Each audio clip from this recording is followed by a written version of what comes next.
नमस्कार, मैं पंडित मनीष अवस्थी, ज्योतिषाचार्य एवं हस्तरेखा विशेषज्ञ।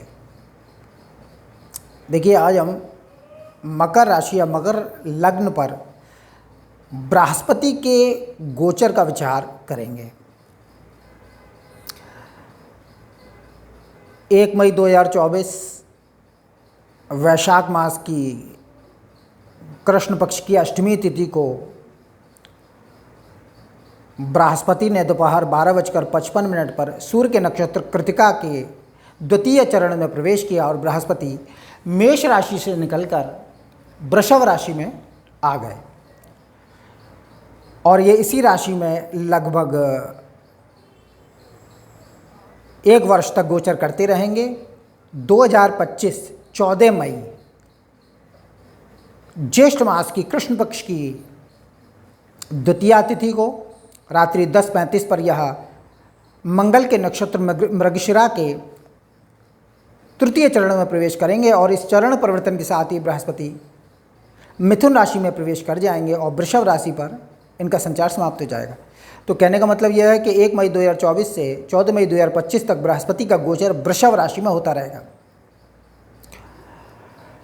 अब मकर लग्न या मकर राशि के जातकों पर बृहस्पति का वृषभ राशि में गोचर क्या अच्छा या क्या बुरा फल दिखाएगा, इस पर बात करते हैं।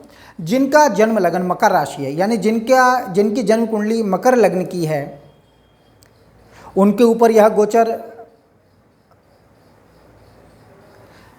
पंचम भाव में चल रहा है बृहस्पति का। और जिनका जन्म लग्न कुछ भी है, यानी किसी भी लग्न में पैदा हुए, उनकी जन्म पत्रिका किसी भी लग्न की है, परंतु उनकी जन्म कुंडली में चंद्रमा 10 नंबर के अंक पर, यानी मकर राशि पर है। ध्यान रहे, मैं जन्म चंद्रमा की बात कर रहा हूँ। 10 नंबर के अंक पर है तो उनकी जन्म राशि मकर होगी। तो यह गोचर का प्रभाव जन्म लग्न और जन्म राशि से पंचम भाव में इस समय हो रहा है बृहस्पति का। ये क्या प्रभाव दिखाएगा? देखिए, पंचम भाव किस चीज़ों का होता है, पहले तो ये समझिए। पंचम भाव होता है संतान का, विद्या का, बुद्धि का, वाणी का, स्मरण शक्ति का, अचानक मिलने वाली धन संपदा का और मनोरंजन का, क्रीड़ा का, शेयर बाजार, सट्टे आदि, जुए आदि से लाभ या हानि का विचार पंचम भाव से मोटे तौर पर किया जाता है। यहाँ पर बृहस्पति का गोचर मकर राशि और मकर लग्न के जातकों पर हो रहा है। तो लग्न से पंचम भाव में बृहस्पति का गोचर मकर लग्न और मकर राशि के जातकों के लिए पहली जो अच्छी खबर है वो ये है कि इस वर्ष 1 मई 2024 से जो दंपति विवाहित हैं उनके घर में संतान जन्म का योग बनेगा, उनके घर में संतान जन्म लेगी। संतान जन्म का योग है, गर्भधारण की स्थिति बनेगी और संतान का जन्म होगा। लग्न से पंचम बृहस्पति का गोचर गर्भधारण की स्थिति को स्पष्ट करता है। मकर लगन और मकर राशि के जातकों के लिए बृहस्पति व्ययेश और पराक्रमेश होकर पंचम भाव में गोचर कर रहे हैं। तो यह गोचर विद्या बुद्धि में शक्ति प्रदान करेगा, विद्या में सफलता प्राप्त होगी। कुछ परेशानी भी देंगे बृहस्पति, क्योंकि व्ययेश का दोष लिए हुए हैं। विद्या में उन्नति और सफलता के योग, संतान पक्ष में शक्ति प्राप्त होगी, भाई बहनों का सुख प्राप्त होगा क्योंकि तृतीयेश होकर पंचम में गोचर कर रहे हैं। पराक्रम की सफलता दिलाएंगे और विद्या बुद्धि और संतान शक्ति के द्वारा मकर लगन और मकर राशि के जातक खर्च का संचालन भी करेंगे। यानी इन विद्या के द्वारा, बुद्धि के द्वारा, संतान के द्वारा इनके खर्चों का संचालन बृहस्पति 1 वर्ष कराएंगे। इन मार्गों में सफलता प्राप्त होगी और बाहरी स्थानों का अच्छा ज्ञान प्राप्त होगा क्योंकि व्ययेश होकर पंचम गोचर कर रहे हैं। संतान के ऊपर बृहस्पति कुछ खर्चा कराएंगे, शिक्षा पर भी खर्चा होगा क्योंकि खर्च का मालिक पंचम भाव में गोचर कर रहा है। तो विशेष खर्च इन्हीं मार्गों में होगा। संतान पर खर्च होगा, संतान जन्म पर खर्च हो सकता है, संतान की शिक्षा पर खर्च हो सकता है और विद्या आदि पर खर्च का योग बनेगा। अब बृहस्पति पंचम दृष्टि से धर्म और भाग्य स्थान को मित्र दृष्टि से देख रहे हैं। पंचम दृष्टि भाग्य भाव पर जा रही है। यहाँ पर पहले से ही केतु गोचर कर रहे हैं मकर लगन और मकर राशि के जातकों के लिए। तो केतु भाग्य पक्ष में कमी, कष्ट और अथक परिश्रम करवा रहे हैं। लेकिन अब बृहस्पति की चूंकि पंचम दृष्टि भाग्य भाव पर पड़ रही है, तो केतु का जो नकारात्मक प्रभाव अभी तक मकर लगन और मकर राशि के जातक झेल रहे थे, उसमें अब काफ़ी राहत हो जाएगी। भाग्य वृद्धि के साधन मिलेंगे। विद्या, बुद्धि, वाणी और संतान के द्वारा भाग्य वृद्धि के रास्ते खुलेंगे। केतु के जो नकारात्मक प्रभाव से अभी तक पीड़ित रहे हैं मकर राशि मकर लग्न के जातक, उनको लाभ होगा। केतु भय, कष्ट, कठिन परिश्रम और कमी के गुण उत्पन्न कर देते हैं जिस भाव में रहते हैं। तो अभी तक यह भाग्य भाव में केतु की स्थिति इस प्रकार से फल दे रही थी, लेकिन इस पर बृहस्पति की मित्र दृष्टि थोड़ा सा लाभ दिलाएगी, थोड़ी राहत दिलाएगी। और मकर राशि और मकर लग्न के जातक इस समय साढ़े साथी से भी प्रभावित हैं।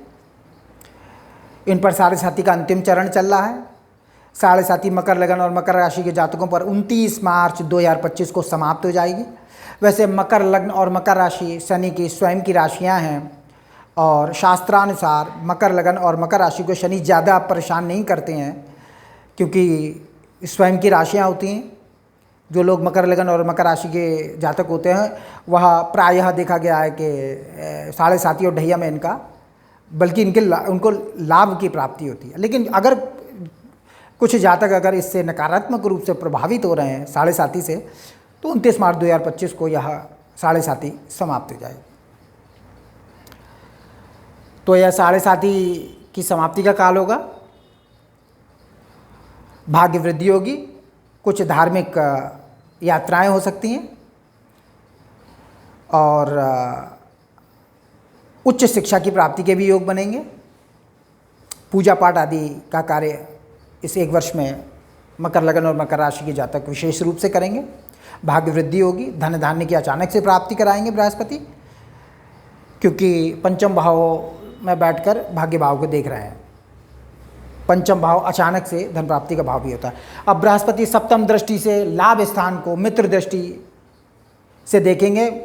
मित्र मंगल की राशि पर इनकी दृष्टि है, तो विद्या, बुद्धि, संतान और वाणी के माध्यम से आमदनी में वृद्धि होगी। ऐश्वर्य की प्राप्ति होगी। बड़े भाई बहनों से लाभ का योग बनेगा और अनेक प्रकार की इच्छाएं पूरी होंगी। और शुभ समाचारों की प्राप्ति भी इस एक वर्ष में अब होगी, क्योंकि लाभ भाव पर बृहस्पति की दृष्टि है और बृहस्पति स्वयं धन के कारक हैं, तो आमदनी में वृद्धि कराएंगे। अब बृहस्पति की नवम दृष्टि लग्न पर पड़ रही है। यहाँ बृहस्पति नीच दृष्टि से शनि के मकर राशि को देखेंगे, इसलिए इस एक वर्ष के गोचर में थोड़ा सा स्वास्थ्य की हानि कराएंगे। मान सम्मान में कमी का अनुभव होगा। स्वाभिमान में कुछ कमी अनुभव होगी, क्योंकि लग्न से इन्हीं बातों का विचार किया जाता है। स्वास्थ्य में कमी, ज़्यादा परिश्रम आदि बृहस्पति थोड़ा सा लग्न में दृष्टि डालने के कारण करवाएंगे।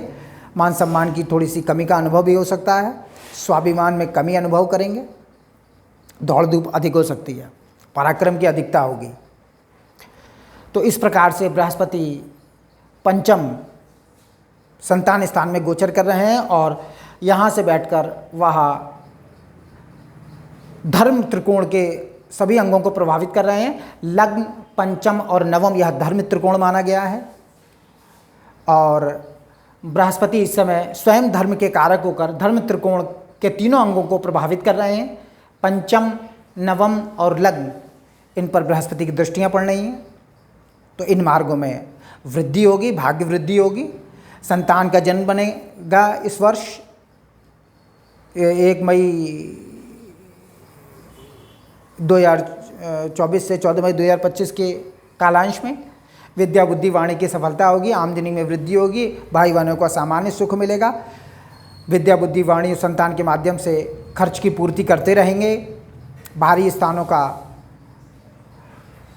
ज्ञान प्राप्त होगा। तीर्थ यात्रा के योग बन सकते हैं और संतान और विद्या आदि में विशेष रूप से खर्चा मकर लगन और मकर राशि के जातक करवाएंगे। तो यह ओवरऑल मकर लगन और मकर राशि पर जो बृहस्पति का पंचम भाव में गोचर है उसका ये फलादेश है। तो यह गोचर का प्रभाव है। गोचर का प्रभाव लग्न और राशि से समान भाव से पड़ता है। जन्म कुंडली में जो दशाएं आदि चल रही हैं, विष्णोत्तरी दशा, अंतर्दशा, प्रत्यंतर दशा, प्राण दशा, सूक्ष्म दशा, इनका अलग प्रभाव जीवन पर पड़ता है। तो गोचर के ग्रह एक तरफ से प्रभावित करते हैं और जन्म कुंडली में जो हमारा भाग्य पहले से ही निश्चित है, वहाँ से जो दशाएं आदि चल रही हैं, अच्छी या बुरी, उसका फल जीवन में एक तरफ होता है। तो दोनों रूपों में फल घटित होता है। तो अगर जन्म कुंडली के हिसाब से अच्छा समय चल रहा है तो इस फलादेश में आपको वृद्धि देखने को मिलेगी, 100% फल प्राप्त होगा। और अगर जन्म कुंडली से नकारात्मक समय आप झेल रहे हैं, विशेष रूप से कोई दशा आदि, बड़ी दशा आदि बिगड़ी हुई है, तो इस गोचर के फलादेश में आप कमी भी अनुभव करेंगे, पूर्ण रूप से फल प्राप्त नहीं होगा। तो ये मिला जुला प्रभाव होता है। अगर आप अपनी जन्म पत्रिका का विश्लेषण करवाना चाहते हैं तो मेरा नंबर आपको डिस्क्रिप्शन में मिल जाएगा। मेरा वीडियो अच्छा लगा हो तो इसे लाइक करें, शेयर करें और सब्सक्राइब करें। और मैं अपनी बात यहीं समाप्त करता हूँ। नमस्कार।